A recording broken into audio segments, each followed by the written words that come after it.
അതുകൊണ്ട് ഞാൻ ബറക്കത്തെടുക്കുന്നു. നബി സല്ലല്ലാഹു അലൈഹി വസല്ലമ തങ്ങളുമായി ബന്ധപ്പെട്ടതുകൊണ്ട് ബറക്കത്തെടുത്ത മുൻഗാമികൾ, അതേ സഹോദരന്മാരെ, ആ നബി തങ്ങളുമായി നമ്മൾ കണക്ട് ചെയ്യപ്പെട്ട് കഴിഞ്ഞാൽ ലൈസ മുഹ്താജൻ ഇലസ്സുറുജി, വേറെ ഒരു വിളക്കിന്റെ ആവശ്യമില്ല. നബിതങ്ങൾ നമ്മൾക്ക് വലിയ തർബിയത്ത് നൽകുന്നു. അവിടുന്ന് നമ്മളുടെ ഈമാനിന് വലിയ കാവൽ നൽകുന്നു. അതിനു വേണ്ടിയാണ് നമ്മുടെ സംഘടനാ പ്രവർത്തനം നടത്തുന്നത്. SSF-കാരൻ ഉച്ചത്തിൽ SSF എന്ന് വിളിക്കുന്നത്, SYS എന്ന് വിളിക്കുന്നത്, ആ വിളിയുടെ ശബ്ദം മനസ്സിന്റെ ഉള്ളിലേക്ക് ആത്മാവിലങ്ങ് തറക്കണം. എന്നിട്ട് മനസ്സിന്റെ ഉള്ളിൽ നിന്ന് അവന്റെ ഭാഗ്യം ശുദ്ധിയാവണം. അവന്റെ വസ്ത്രം ആ മുത്ത് നിബിതങ്ങൾക്ക് ഇഷ്ടപ്പെടുന്ന വസ്ത്രമാവണം. ആ വസ്ത്രം പിന്നെ ഞെരിയാണിക്ക് താഴോട്ടിറങ്ങൂല. അതാണ് SSF-കാരന്റെ ഐഡന്റിറ്റി എന്ന് പറയുന്നത്. കാരണം എന്റെ വസ്ത്രം താഴോട്ടിറങ്ങുമ്പോ ഞാനും ഹബീബും തമ്മിൽ അകലുകയാണ്. എന്റെ മുഖത്ത് മനോഹരമായ താടി കാണാതിരിക്കുമ്പോ ഹബീബും ഞാനും തമ്മിൽ വല്ലാത്ത അകൽച്ചയിലാണ്. സോഷ്യൽ മീഡിയയിൽ പ്രദർശിപ്പിക്കുന്ന എന്റെ മുഖങ്ങൾക്ക് ഇസ്ലാമിക സംസ്കാരവുമായി ബന്ധമില്ല എങ്കിൽ ഞാനും എന്റെ മദീനയിലെ നേതാവുമായി വല്ലാത്ത അകൽച്ച വരുന്നു. അങ്ങനെ അകൽച്ച വരുന്നവനെ സംബന്ധിച്ചിടത്തോളം അവന്റെ ആത്മാവ് സുബ്ഹി നിസ്കാരത്തിനെ നിൽക്കൂല. എന്തുകൊണ്ട്? സുബ്ഹി നിസ്കാരത്തിൽ റസൂലുള്ളാഹിക്ക് സലാം പറയാനുള്ളതാണ്. അസ്സലാമു അലൈക അയ്യുഹൻ നബിയ്യൂ. റസൂലുള്ളാഹിനെ നേരെ വിളിച്ചുകൊണ്ട് സലാം പറയുന്നു.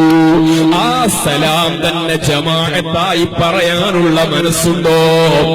അവിടേക്കാണ് എന്റെ കൂട്ടുകാരെ നമ്മൾ ഓരോ ദിവസത്തെ പതാക കെട്ടലും നമ്മുടെ പ്രവർത്തനങ്ങളും പോസ്റ്റർ ഒട്ടിക്കലും സുബ്ഹിന്റെ ജമാഅത്തിലേക്ക് നമ്മളെ നയിക്കേണ്ടതുണ്ട്. ജമാഅത്ത് നിസ്കാരത്തോട് ഹബീബിന്റെ അനുയായികൾ വല്ലാത്ത ഗൗരവം കാണിച്ചു. അബൂബക്കർ സിദ്ദീഖ് തങ്ങൾ ജമാഅത്ത് നിസ്കാരത്തിന് പിന്തിയപ്പോ ജമാഅത്ത് നിസ്കാരത്തിൽ റക്അത്ത് കിട്ടിയതിന്റെ പേരിലാണ് അൽഹംദുലില്ലാഹ് ഉമറുൽ ഫാറൂഖ് തങ്ങൾ ഒരു ജമാഅത്ത് നഷ്ടപ്പെട്ടപ്പോ അസർ നിസ്കാരത്തിന് വന്ന് നോക്കുമ്പോ ജമാഅത്ത് കഴിഞ്ഞുപോയി. ഉമറുൽ ഫാറൂഖ് തങ്ങൾ തന്റെ വലിയ ഏക്കറക്കണക്കിനുള്ള ഭൂമി ഈത്തപ്പനത്തോട്ടം സന്ദർശിക്കാൻ പോയതായിരുന്നു. ആ രണ്ട് തോട്ടങ്ങളും അതാ പാവങ്ങൾക്ക് സ്വതക്ക കൊടുത്തു. ജമാഅത്ത് നിസ്കാരത്തിന്റെ ഗൗരവമാണ് ഹബീബിന്റെ അവസാനത്തെ നിമിഷങ്ങളെ രേഖപ്പെടുത്തുന്ന ചരിത്രകാരന്മാര്.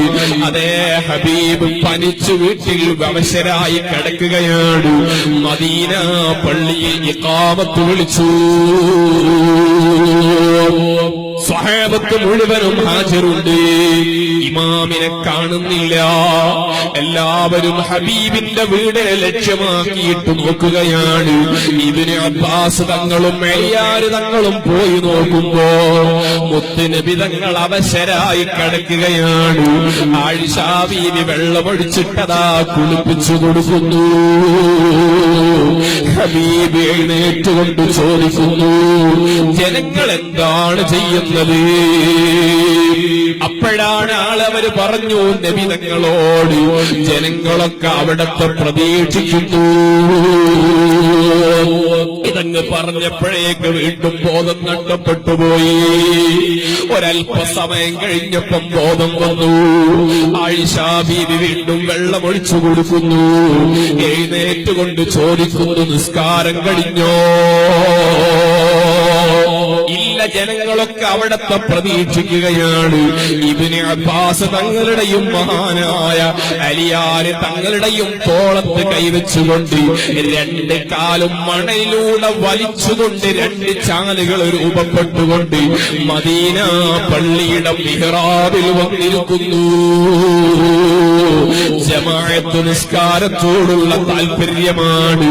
അതുകൊണ്ട് പ്രിയപ്പെട്ട മുഅ്മിനീങ്ങളെ, നബി സല്ലല്ലാഹു അലൈഹി വസല്ലമ തങ്ങളോടുള്ള നമ്മുടെ ബന്ധം നമ്മുടെ ആത്മാവിനെ ശക്തിപ്പെടുത്താനുള്ള ബന്ധമാവണം.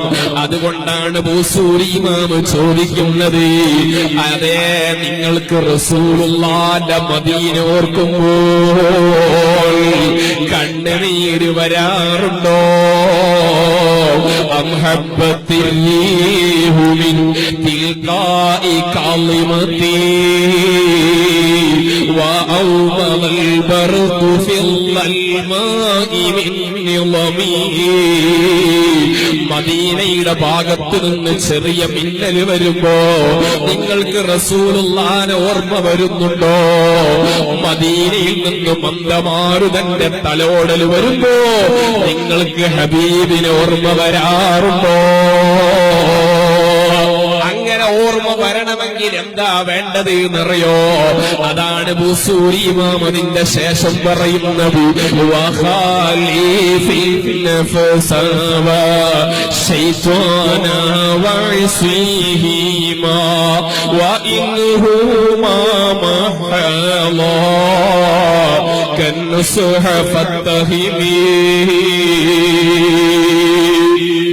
മനുഷ്യന്റെ ഏറ്റവും വലിയ ശത്രുവാണ് ഹബീബിൽ നിന്ന് നമ്മുടെ ശരീരത്തിനെയും ആത്മാവിനെയും അകറ്റുന്ന ശത്രുവാണ് ശൈത്വാനും നമ്മുടെ ശരീരവും. ആ ശത്രുവിനെ തിരിച്ചറിയാനുള്ള മനസ്സ് വേണം. അങ്ങനെ ശത്രുവിനെ തിരിച്ചറിഞ്ഞുകൊണ്ട് നബി സല്ലല്ലാഹു അലൈഹി വസല്ലമ തങ്ങളുമായി നമ്മുടെ മനസ്സിനെ ബന്ധിപ്പിക്കാൻ കഴിയണം. അതിനുവേണ്ടി പരിശുദ്ധമായ റബീഉൽ അവ്വൽ ഉപയോഗപ്പെടുത്തണം. അതിനുവേണ്ടിയാണ് നമ്മുടെ സംഘടനാ പ്രവർത്തനം ഉപയോഗപ്പെടുത്തേണ്ടത്. ഓരോ ദിവസത്തെ ഓരോ വർഷത്തെ പ്രവർത്തനങ്ങൾ കഴിയുമ്പോഴും എന്റെ ഈമാനിന് ശക്തി വരുന്നുണ്ടോ? അഹങ്കാരമില്ലാത്ത പ്രവർത്തനം, ഒരാളോടും വെറുപ്പില്ലാത്ത പ്രവർത്തനം, എല്ലാവരും നന്നാവണമെന്നുള്ള ചിന്ത, അങ്ങനെ നല്ല ഇഖ്ലാസോടെ പ്രവർത്തിക്കുമ്പോ ആ പ്രവർത്തനത്തിനാണ് വലിയ വിജയം ലഭിക്കുന്നത്. നമ്മുടെ ഈ നാട്ടിലുള്ള നല്ല SSFന്റെ കൂട്ടുകാര് വളരെ സജീവമായി പ്രവർത്തിച്ചതുകൊണ്ടാണ് നമ്മുടെ മുഖപത്രത്തിന് വലിയ പ്രചാരം ലഭിച്ചത്. ഓ പ്രിയപ്പെട്ട കൂട്ടുകാരെ, അത് മുഴുവനും അല്ലാഹു സ്വീകരിക്കട്ടെ. അങ്ങനൊരു സ്വീകരണം ലഭിക്കണമെങ്കിൽ നമ്മുടെ മനസ്സ് ശുദ്ധമാവണം. കറകളഞ്ഞ മനസ്സോടുകൂടി അല്ലാഹുവിന്റെ പൊരുത്തത്തിലാക്കി മാറ്റണം. ആ പൊരുത്തം ലഭിക്കാനുള്ള മാർഗം മുഹമ്മദുർ റസൂലുള്ളാഹ്